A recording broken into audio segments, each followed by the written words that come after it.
여러분 안녕하십니까. 4월 13일 새벽 전해책입니다.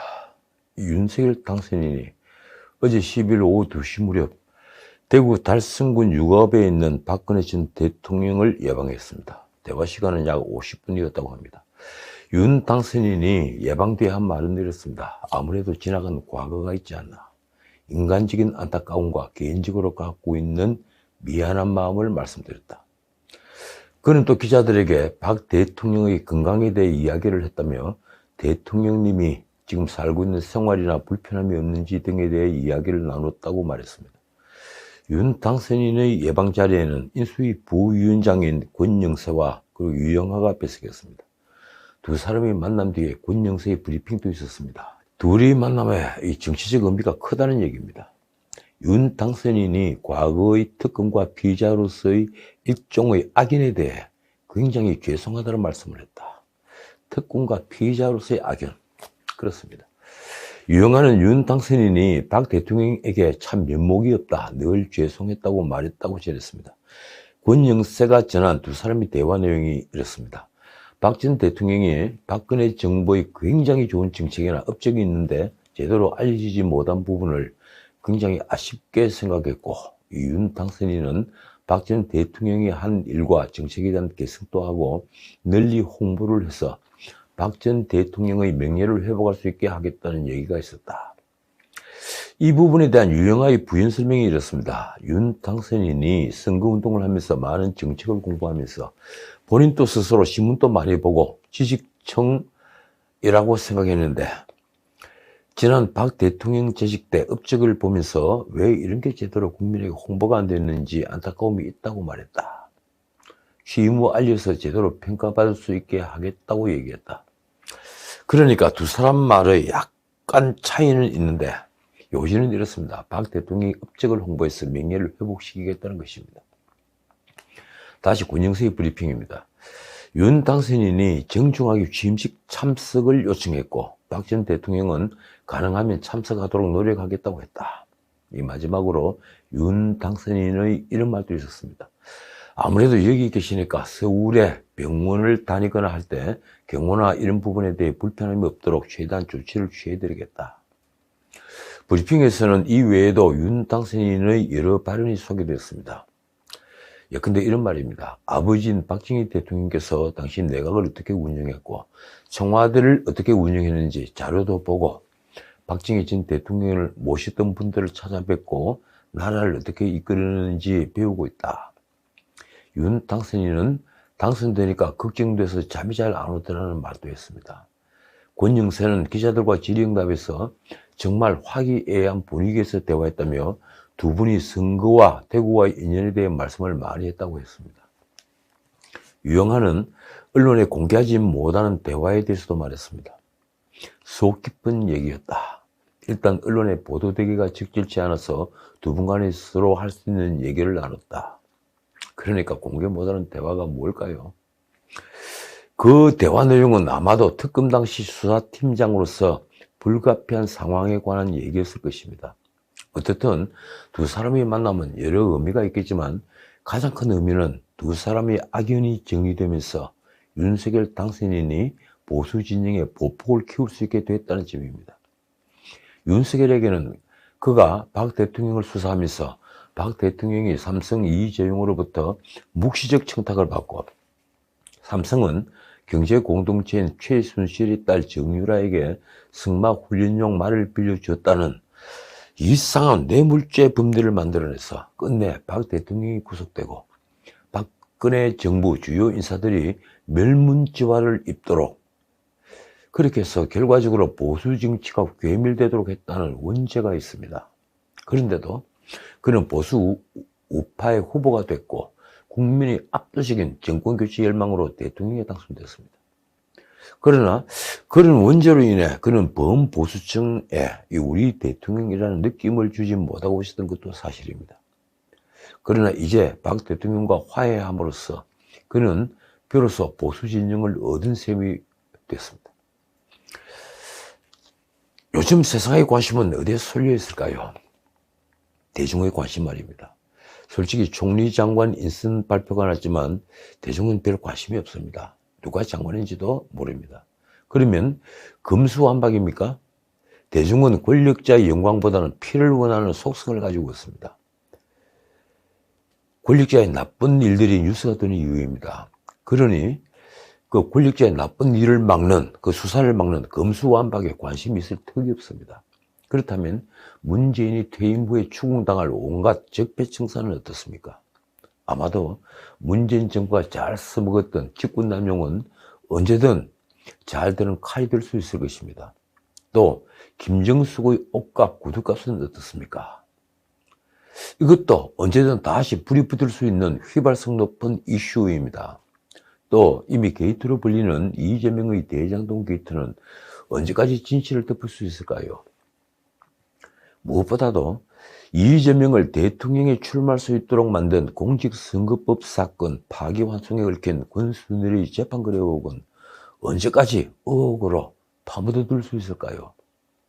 감히 말하자면 문재인 정권 사법부에서 벌어진 그 일들은 모두 민주주의 시스템을 농락한 반민주 범죄들입니다. 도대체 재판거래 의혹이 불거진 것이 언제였습니까? 이게 사실로 드러나면 김명수 대부분의 대법관들은 전원 조사받아야 하는 초유의 사태가 벌어질 판입니다. 사기꾼에 불과한 김만배가 대법관 방을 제집 드나들 듯한 증거가 나왔고 권순일이 파기환송을 주도했다는 신문기사가 쏟아지는데도 재판거래는 여전히 의혹으로 남아있는 이유는 과연 무엇일까요? 어제 조선일보에는 김대중 노 기자가 쓴 칼럼이 실렸습니다. 눈길을 끌었습니다. 제목이 이렇습니다. 정치보복의 악순환을 끊자. 노 기자는 깊게 파인 좌우파의 골을 걱정합니다. 그는 그런 분열이 노무현의 자살 사건에서 비롯된 것이라며 복수의 희열은 또 다른 복수를 부르게 마련이라고 썼습니다.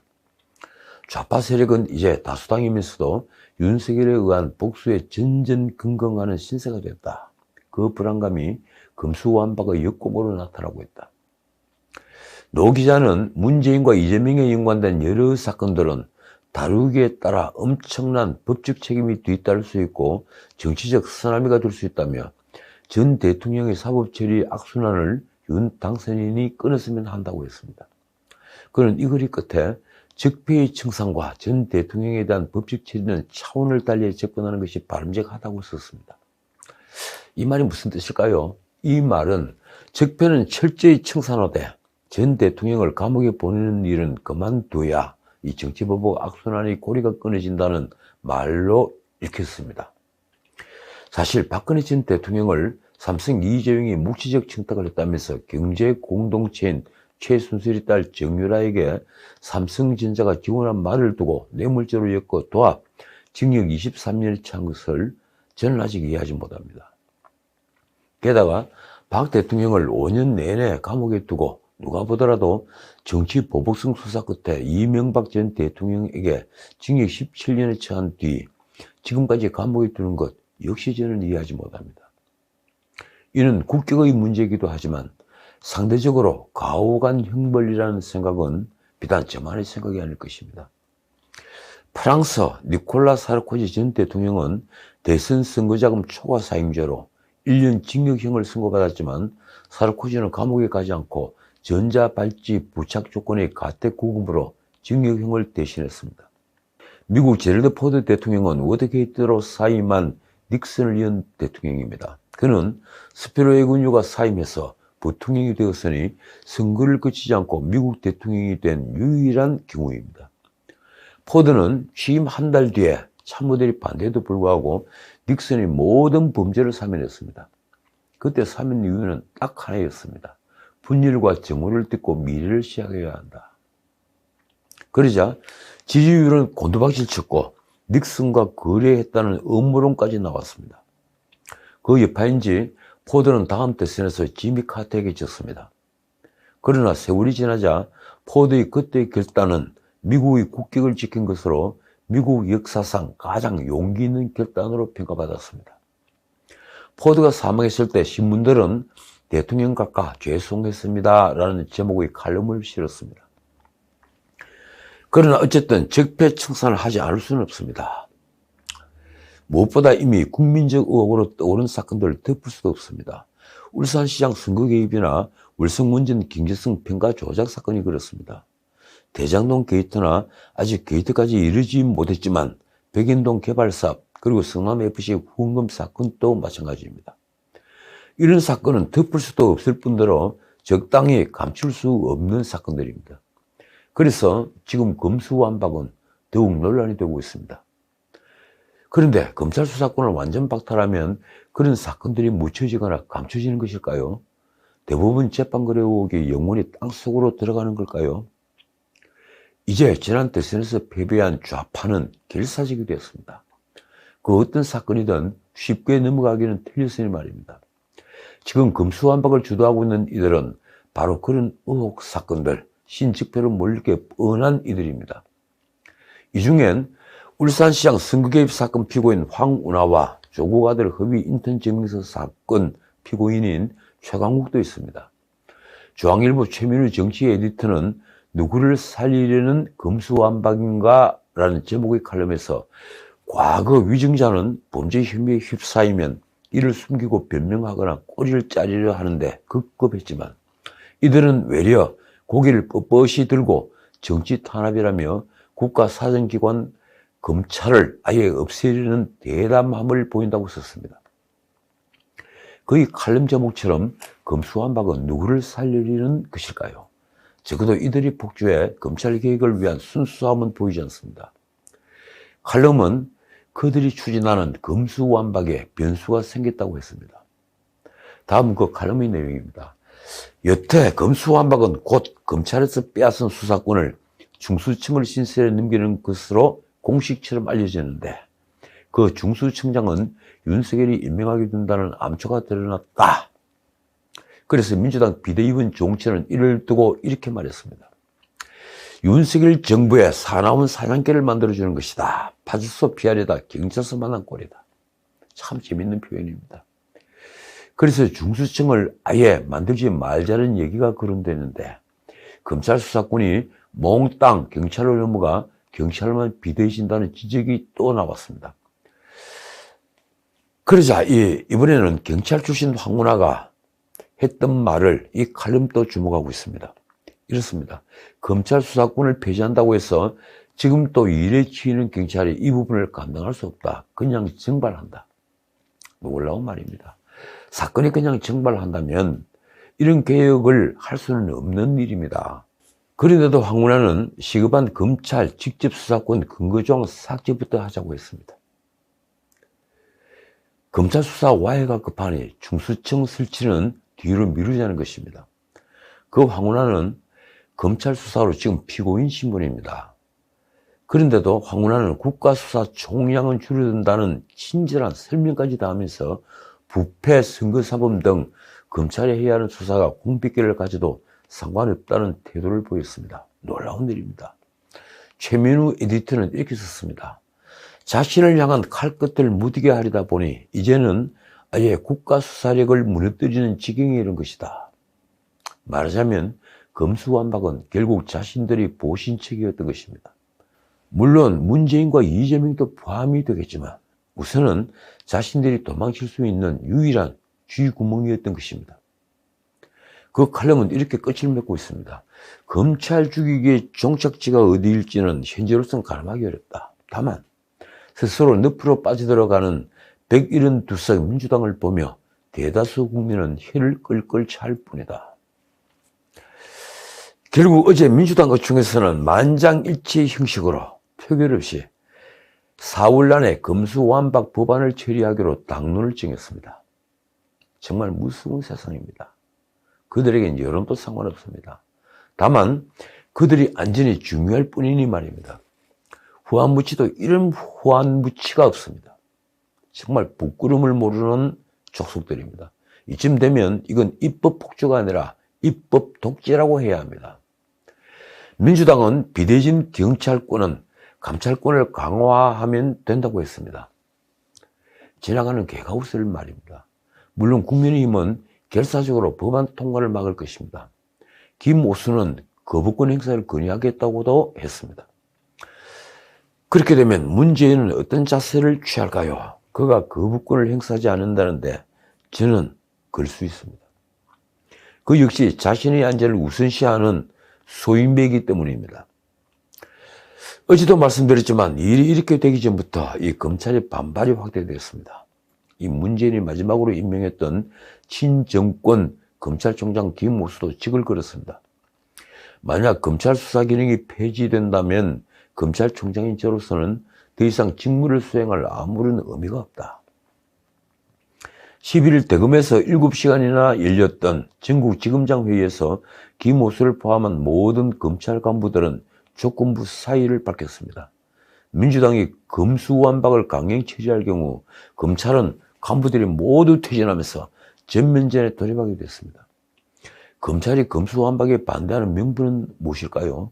지검장들은 지난해 1월부터 시행된 검경수사권 조정의 결과로 수사 지연 등의 문제점이 해결되지 않은 상황에서 검수완박을 추진할 경우 피해가 국민들에게 돌아갈 것이라는 우려를 쏟아냈다고 합니다. 지검장뿐 아니라 일선 검사들도 반발하고 있습니다. 서울중앙지검은 11일 오전 차장검사회의에서 검수완박 반대 의견을 냈고 오후에는 부부장검사와 평검사들이 회의를 열고 반대 입장문을 냈습니다. 그러자 법무부 장관 박범계가 이 검찰의 반발에 대해 불편한 기색을 보였습니다. 그는 법무부 장관의 역할을 하기에는 너무 제 입지가 좁아졌다면서 이렇게 검찰을 비꼬았습니다. 검찰총장부터 심지어 법무부 검찰국 검사들까지 일사불란하게 공개적으로 대응하는 걸 보며 좋은 수사, 공정성 있는 수사에 대해서는 왜 일사불란하게 목소리를 내지 않는지 의문이 들었다. 도대체 이 박범계에게 좋은 수사, 공정성 있는 수사는 어떤 수사일까요? 설마 대장동 게이트의 몸통이 윤석열이라는, 그래서 윤석열 게이트라는 그런 수사를 말하는 것은 아니겠죠. 이 와중에 이 민주당 전 대표인 송영길이 또 이 방정을 떨었습니다. 그는 YTN에 출연해서 이렇게 말했습니다. 사법고시에 합격한 변호사 신분을 가진 검찰에 비해 경찰이 권력을 훨씬 잘 따르지 않겠는가. 그가 그 뒤에 덧붙인 말이 이렇습니다. 경찰은 벌써 김혜경 여사 법인카드 문제로 경기도청을 압수수색했다. 이런 경찰에 수사권을 더 주겠다는 것이다. 이 말은 국민의힘 새 원내대표 권성동이 검수완박을 두고 이재명에 대한 수사를 막기 위한 것이라고 말한 것을 반박하기 위해서 나온 말입니다. 그런데 그가 한 말, 검찰보다 경찰이 권력을 훨씬 잘 따른다고 한 말은 아마도 역사적 경험일 것입니다. 그는 그렇게 살아왔으니 말입니다. 자, 오늘은 여기까지입니다. 이 인수위가 현 국가재정과 경제 상황을 폐허, 싱크홀이라고 지칭하며 문재인 정부의 실정을 성토했습니다. 그러면서 당장 새 정부가 절묘한 대책을 내놓길 바라는 국민에게 양해를 구했습니다. 시중 유동성을 거둬들여야 하는 물가 상승 국면에서 추경 편성 등 돈을 풀어야 하는 딜레마 상황인 것을 이제 깨달은 것입니다. 인수위 관계자의 말은 이 방송에서도 수십 차례 한 말입니다. 곳간이 열쇠를 넘겨받았는데 텅 비어있다. 그 뒤의 표현이 아주 걸작입니다. 바닥에 싱크홀이 있는데 살짝 덮어놨다는 우스갯소리도 나온다. 인수위원장 안철수도 경제는 엉망이고 나라는 빚더미이고 국민은 허리가 휘는 상황이라고 말했습니다. 그가 지적한 바처럼 경제 활력은 떨어지고 빚은 늘어나는데 이 공무원은 무려 13만 명이나 늘었습니다. 그런데 이 상황을 이제 알았다는 것인가요? 문재인이 나라를 절단낸 것은 이미 오래됐습니다. 그래서 지금은 이 눈치 저 눈치 보지 말고 작은 정부, 감세와 함께 노동개혁, 탈규제를 밀어붙여야 합니다. 우선의 인기에 연연해서는 안 됩니다. 시기를 놓치면 다시는 기회가 오지 않습니다. 지금까지 전은식이었습니다.